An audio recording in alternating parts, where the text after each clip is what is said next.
우리 마음을 돌보는 방법, 한울상담센터 이은지 상담사의 한울과 함께 마음 산책 시간입니다. 여러분 안녕하세요. 마음 건강을 함께 이야기하는 코너 한울과 마음 산책의 이은지입니다. 저는 한울상담센터에서 상담사로 일을 하고 있고요. 네, 굉장히 오랜만에 뵙는 것 같아요. 이제 2025년도 끝나가고요. 날이 좀 추워진다 싶더니 녹음하고 있는 지금은 추수감사절을 앞두고 있네요. 땡스기빙이 이렇게 끝나고 나면 눈 깜짝할 사이에 크리스마스 새해도 오겠구나 싶습니다. 시간이 정말 빠르게 흘러가고 있어요. 명절과 연말 연시 참 바쁜 시간이죠. 바빴던 한 해를 마무리하시면서 올해 보지 못했던 가족과 모여서 식사하시는 분들도 있고요. 교회 성탄 행사 준비에 분주하시는 분들도 많고요. 정말 행복하고 또 설렘이 가득한 시간이지만 상담 현장에서 명절 때마다 마음이 무거워진다라는 분들도 많이 보게 됩니다. 많은 분들이 명절이나 이런 연말 시즌에는 이유 없이 피곤하고 예민해진다고 하세요. 또는 몸이 먼저 긴장한다라고 하시는 분들도 계시고요. 한 해 중 가장 즐겁고 행복해야 할 것 같은 이 명절에 왜 이렇게 스트레스를 느끼는 걸까요? 이런 분들이 당연히 한두 분은 아닙니다. 그래서 이런 증상을 부르는 말이 아예 명절 증후군이라고 따로 있습니다. 미국도 예외는 아닌지 영어로 이걸 할로데이 스트레스라고 하더라고요. 그래서 오늘 이 시간에는 명절 증후군이 뭔지, 왜 생기는지, 또 우리가 어떻게 여기에 대해서 조금 더 건강하게 대응하고 극복할 수 있을지 이야기를 해보겠습니다. 명절 증후군은요, 의학적인 진단명은 아닙니다. 명절 전후로 많은 분들이 겪는 스트레스, 그러니까 신체적, 정서적, 사회적인 스트레스를 설명하는 데 사용하는 개념이더라고요. 명절을 준비하거나 또 보내고 또 정리하는 과정에서 피로감이 증가하고 이유 없이 짜증이 늘고 두통이나 소화 불량 같은 증상이 나타나기도 하고요. 명절이면 잠이 잘 오지 않는다거나 또는 과도하게 잠을 주무시는 분도 있습니다. 마음이 쉽게 가라앉거나 무기력해지기도 하고요. 오랜만에 만난 가족들과의 대화에서 평소보다 민감해지기도 합니다. 근데 이러한 반응은요, 개인이 이렇게 약하거나 예민해서 생기는 문제라기보단요, 신경계가 명절 시즌에 과부하와 긴장에 반응하는 정상적인 스트레스 반응이라고 볼 수 있어요. 명절 스트레스는 여러 요인들이 복합적으로 작용해서 나타나죠. 먼저 명절 준비하려면 해야 할 일이 진짜 많죠. 장보기, 요리, 청소, 손님 맞이, 라이드 주기, 돌봄 등 명절이 단순히 쉬는 시간이 아니라 일종의 단기 프로젝트, 업무처럼 느껴지시는 분들도 많을 거예요. 몇몇 사람에게 가사노동이나 감정노동이 또 편중되기도 하죠. 한식은 만드는데 정성도 시간도 많이 들고요. 집 청소하고 라이드 주고 이 모든 거를 계획하는 것도 쉬운 일이 아닙니다. 이렇게 명절을 위한 노동은 명절 증후군의 가장 흔한 원인 중에 하나입니다.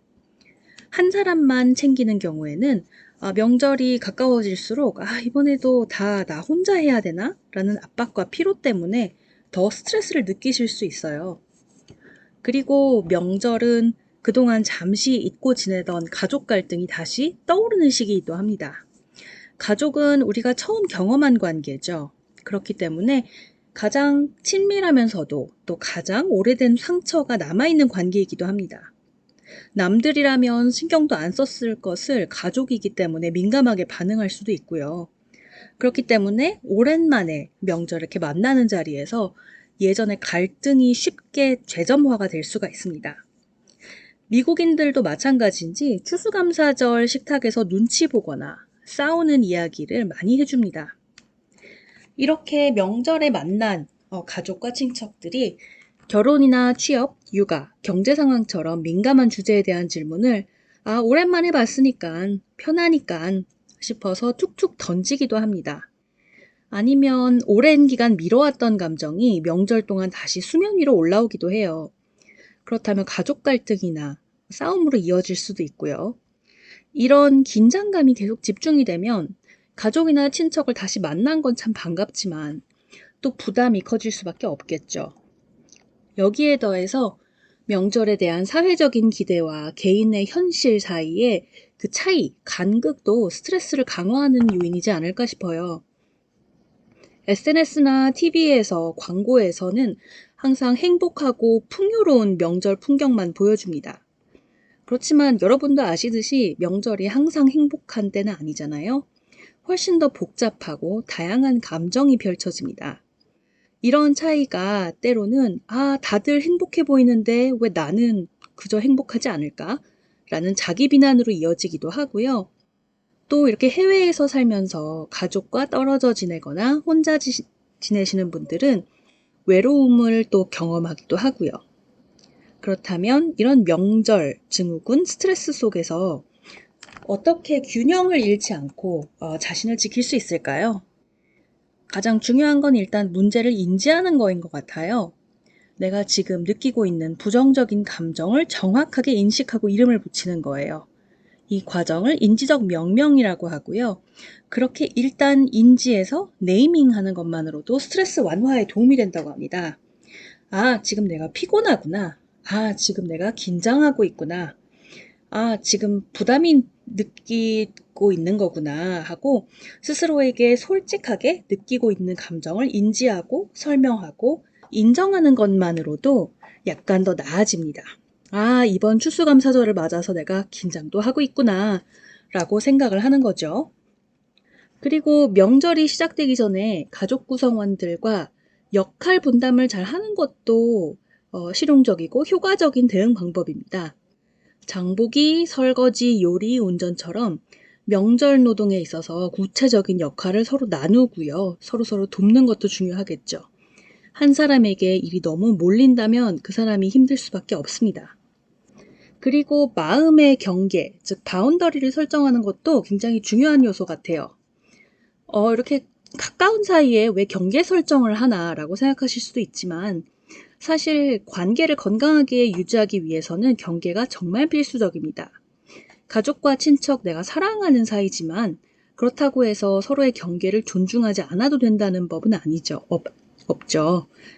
그래서 정치, 취업, 결혼, 경제 상황 같은 민감한 주제에 대해서는 그 사람 본인이 말을 꺼내지 않는 한 이야기를 꺼내지 않는 것이 좋습니다. 어떤 속사정이 있는지는 알 수가 없으니까요.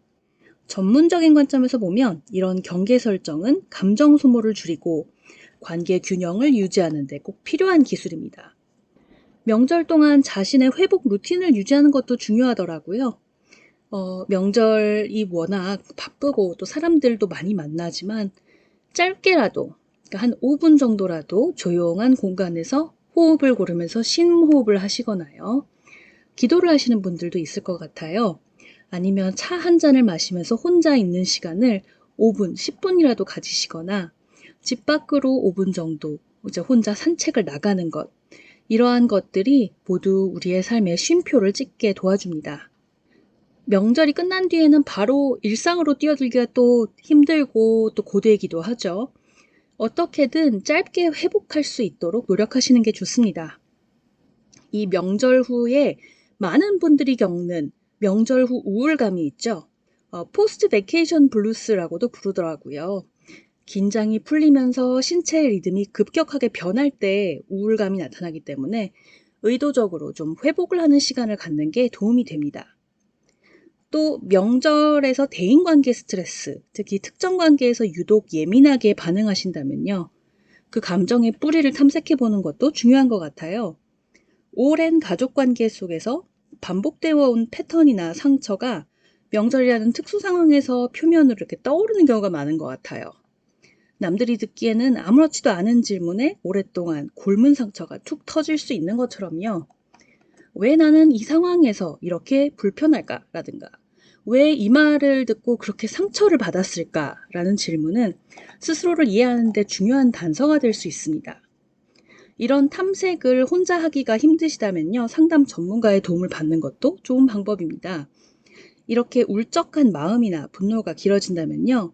상담을 받으면서 내가 왜 이런 감정을 느끼는지 돌이켜보고 또 어떤 식으로 힘든 마음을 잘 관리할 수 있는지 상처를 덜 받을 수 있는지를 배울 수가 있습니다. 자, 그러면 따뜻하고 풍성한 추수감사절 보내시고요. 풍성한 식탁과 반가운 재회뿐만 아니라 휴식과 돌봄이 있는 명절을 보내시기를 바랍니다. 한울상담센터에서는 개인상담, 부부상담, 가족상담을 대면과 온라인으로 진행 중입니다. 버논타운십 거주민 중 자격이 되시는 분들은 무료로 상담을 받으실 수도 있고요. 문의는 847-616-2030 전화로 언제든지 주세요. 지금까지 한울상담센터의 이은지였습니다. 감사합니다. 지금까지 하늘상담센터의 이은지 상담사의 하늘과 함께 마음 산책 시간이었습니다.